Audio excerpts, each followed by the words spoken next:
बड़ी खबर आ रही है एमएसपी को लेकर। एमएसपी पर सुप्रीम कोर्ट ने एक बड़ा रुख अपनाया है कि सुप्रीम कोर्ट ने किसानों के लिए उचित एमएसपी की मांग वाली पीआईएल पर केंद्र से जवाब मांगा है। खबर है कि फसलों के वाजिब न्यूनतम समर्थन मूल्य यानी एमएसपी सुनिश्चित करने को लेकर दायर जनहित याचिका पर सुप्रीम कोर्ट ने केंद्र सरकार को नोटिस जारी करके जवाब मांगा है। इस याचिका में गुहार लगाई गई है कि सरकार जब एमएसपी यानी न्यूनतम समर्थन मूल्य तय करे तो वह खेती की पूरी असली लागत को ध्यान में रखे, यानी जो किसान अपनी फसल एमएसपी पर बेचना चाहते हैं सरकार उनकी पूरी फसल खरीदे। हर गांव, कस्बे, ब्लॉक, तहसील और जिले में पर्याप्त सरकारी खरीद केंद्र बनाए जाएं। साथ ही किसानों की आर्थिक परेशानी को देखते हुए किसानों का कृषि कर्ज भी माफ किया जाए। याचिकाकर्ता के वकील प्रशांत भूषण ने कहा कि हर साल 10,000 से ज्यादा किसान अपने प्राण त्यागते हैं, मगर एमएसपी कॉस्ट प्राइस से कम दी जाती है। यह कॉस्ट प्राइस और उसके ऊपर 50% के साथ होना चाहिए। एमएसपी पर सिर्फ गेहूं और अनाज खरीदा जाता है। किसान बहुत परेशान हैं और यह उन पर दोहरी मार पड़ रही है।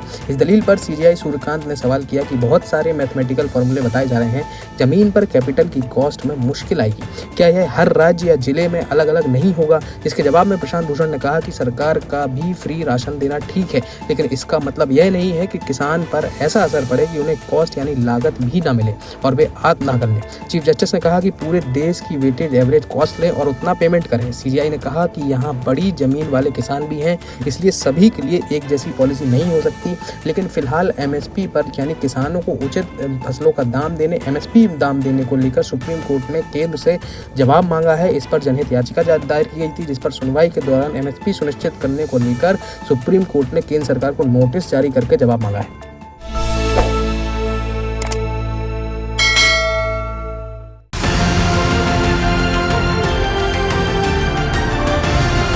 किसान तक, किसान तक, किसान तक, किसान तक, किसान तक, किसान तक, किसान तक, खाना है तो उगाना है, खाना है तो उगाना है, किसान तक, खाना है तो उगाना है, किसान तक, खाना है तो उगाना है।